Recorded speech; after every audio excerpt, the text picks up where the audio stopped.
If you're pumped to discover the best way to spend an unforgettable 3 days in Kuala Lumpur, you're in the right spot.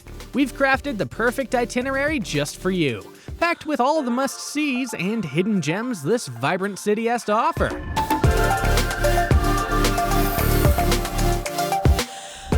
And hey, if you're hungry for more travel itineraries like this one, be sure to hit that subscribe button and turn on notifications. You won't want to miss what we've got lined up. Ready to dive into the heart of Kuala Lumpur? Let's get going! Day 1. Exploring Kuala Lumpur's marvels. Batu Caves Adventure. If you've got 3 days in Kuala Lumpur, you've just got to check out the Batu Caves first thing. This spot's not just a knockout because of its massive golden statue and colorful stairs, it's also a super important place for Hindu folks outside India. We're talking around 3 main caves here, and you can just walk right in without spending a dime. But hey, if you're curious about the smaller caves, they'll only set you back a few dollars. Fancy exploring the dark cave? It's about $8.50 for a guided adventure. Now, remember to dress respectfully, shoulders and knees covered, alright? If you slip up, no worries, you can grab a sarong for rent at the entrance. Try to hit the Batu Caves at sunrise. You'll dodge the crowds and the heat. Double win! Getting there's a breeze on the KTM commuter train from KL Central. Cheap too, just 60 cents. It's a short 25-minute ride and then a quick 5-minute stroll from the station. Or if you're more about riding in style, a grab car will cost you around $6 to $7.50 each way. Not bad, right? Kampung Batu. Just a hop away from the towering Petronas Towers, on the north side of the River Klang lies Kampung Batu. It's a quaint neighborhood filled with low-rise, classic Malay houses. You won't find typical tourist spots like museums here, but trust me, taking a walk around this part of Kuala Lumpur is a must-do on your 3-day visit. It's a refreshing change of pace from the hustle and bustle of the city. And while you're exploring Kampung Batu, don't miss out on tasting nasi lemak. It's Malaysia's beloved dish with fragrant steamed rice, crunchy anchovies, spicy sambal sauce, and a perfectly boiled egg. It's easy to find this delight. Rooftop Infinity Pool. Alright, we've been soaking up all the Malaysian culture this morning. But now let's switch gears. Kuala Lumpur is famous for its amazing rooftop infinity pools, and trust me, you'll want to add some chill pool time to your 3-day itinerary. If your Kuala Lumpur stay includes a hotel or Airbnb with a pool, awesome. Just kick back there for a few hours. If not, no worries. It's super easy to find a nearby hotel that offers a day pass for their pool. Check if your hotel has a partnership with another one. Sometimes they let their guests use the pools at their partner hotels. Just pop by the front desk and ask. Just a quick note, with everything going on with the pandemic, these pool visits might be off the table. So when you're booking your stay, try to get a place with a pool to be sure you can enjoy a dip. Petronas Towers. They're not just any old skyscrapers. These twins used to be the tallest buildings in the world. Now they're famous for being the tallest twin towers out there. Standing proud at 451.9 meters, that's huge. And guess what? You can go all the way up to the 86th floor to get an amazing view of the city. But here's a tip, the tickets get snapped up fast every day. So make sure you book your spot ahead of time, especially if you want to catch that awesome sunset view. Trust me, you don't want to miss out on that. KLCC Park plus Symphony Lake Water Show. Don't forget to snap some cool shots of the towers from down below when you're there. One spot you can't miss is the water fountains at KLCC Park. It's a hit on Instagram and right at the foot of the towers, so if you've got a wide-angle lens, definitely bring it along. A little insider tip, time your visit to catch the Symphony Lake Water Show at the park. It's this awesome display where the fountains dance to classical tunes, and it happens every night at 8, 9, and 10. Trust me, it's a must-see when you're exploring Kuala Lumpur, especially if you've got just 3 days. And if you're feeling up for it, why not check out Sudia KLCC nearby? You can do some shopping while you're in the area. Sky Bar at Traders Hotel. End your first day in Kuala Lumpur with a bang by sipping on a classy cocktail while you gaze at the city's dazzling nightlights. Just stroll over to the Traders Hotel and zip up to the Sky Bar on the 33rd floor for an unbeatable view of the Petronas Towers. Don't forget your passport and dress sharp. They like it smart casual there. If you're feeling fancy, try the Asian fusion dishes at the Sky Bar. To make sure you get a spot by the window, book your table early. This might hit your wallet a bit hard, so if you want to save some cash, grab a bite at one of the mall's restaurants first, then head up for your drink. Day 2. Exploring Kuala Lumpur's green oasis and urban wonders. Perdana Botanical Garden. It's a huge space with all sorts of tropical plants and fruit trees. Plus, there are these cool sunken gardens, a big lake, and even a waterfall to check out. Good news, it's totally free to get into the park. But if you want to see the butterfly garden or go into the bird areas, there's a small fee. When you're ready to head there, just hop on the MRT and get off at the Museum Nagara station on the Kajang line.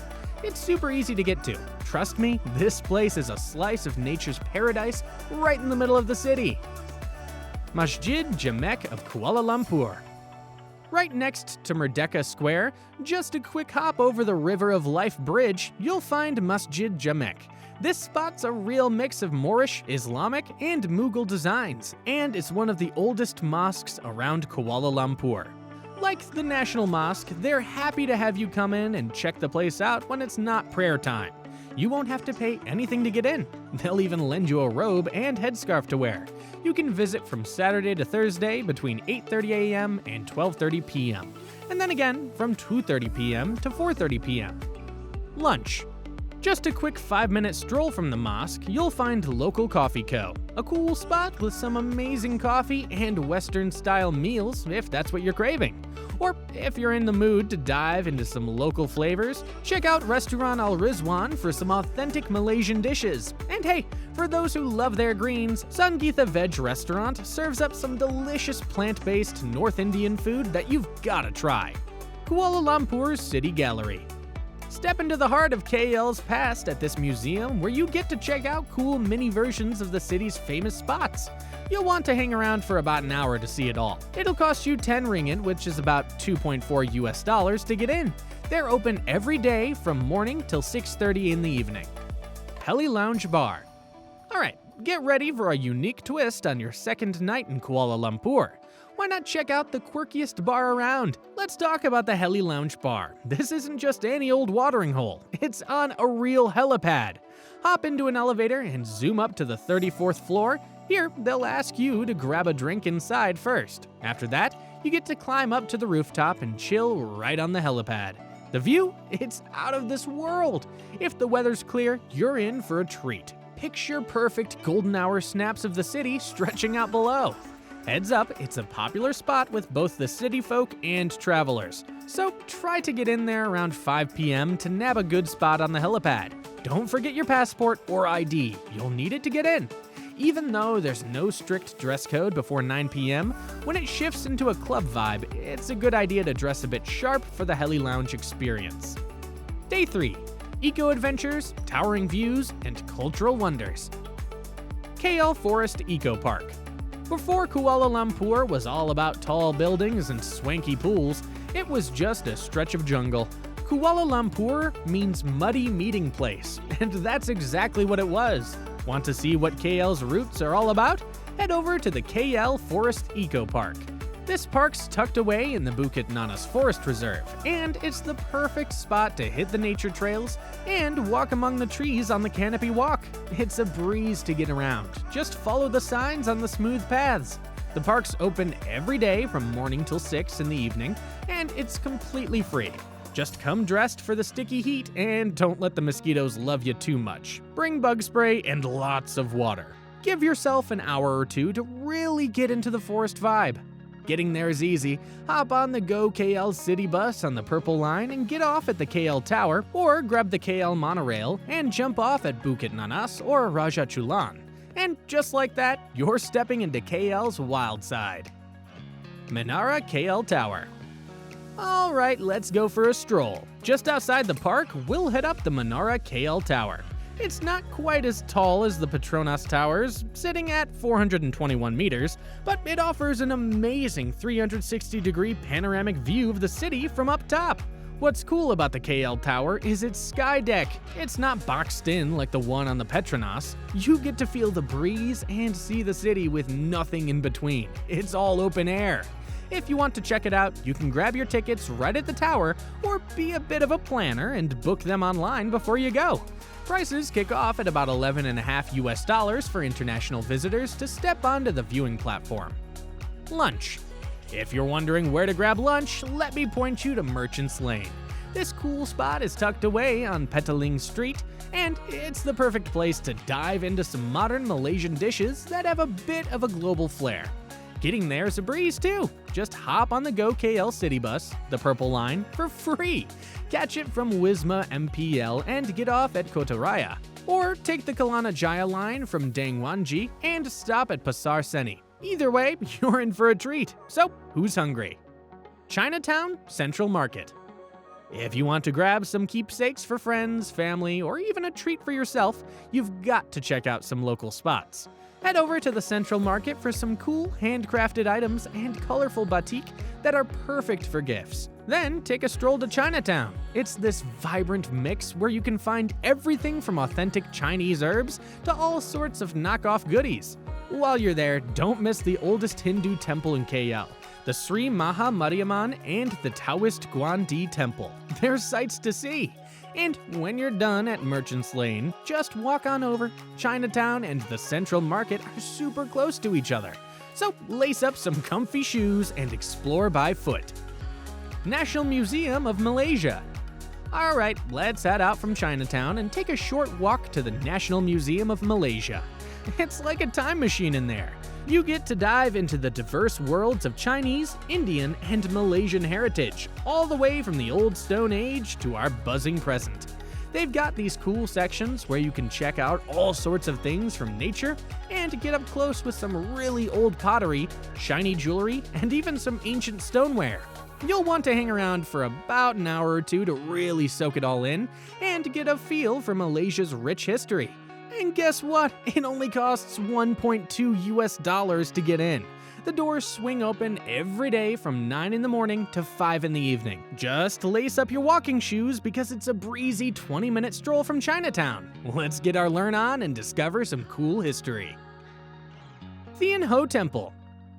After checking out some amazing mosques, cool museums, and jaw-dropping skyscrapers, we've got another gem in Kuala Lumpur that's a must-see before you wrap up your 3-day tour. Get ready to be wowed! This spot is all about honoring Mazu, the legendary Chinese sea goddess, and let me tell you, Thean Ho Temple is a feast for the eyes with its bright colors and impressive design. This place is a mix of Buddhist, Taoist, and Confucian flavors all in one. And it doesn't stop there. The garden outside is a little wonderland itself, complete with zodiac animals and a huge chessboard to boot. Usually, this temple is decked out in a sea of red lanterns that hang around until just before Chinese New Year, when they take them down to freshen them up. We just happened to drop by when the lanterns were getting their beauty rest, which is why you won't spot them in the pictures. But even without the lanterns, this temple is an absolute knockout. So make sure to keep it on your list of must-dos while you're in the city. And that's a wrap on our perfect 3-day Kuala Lumpur itinerary. If you've enjoyed following along and can't wait to map out your next adventure, be sure to hit that subscribe button. We've got plenty more travel itineraries coming your way, and you won't want to miss out. Until the next journey, keep exploring and safe travels.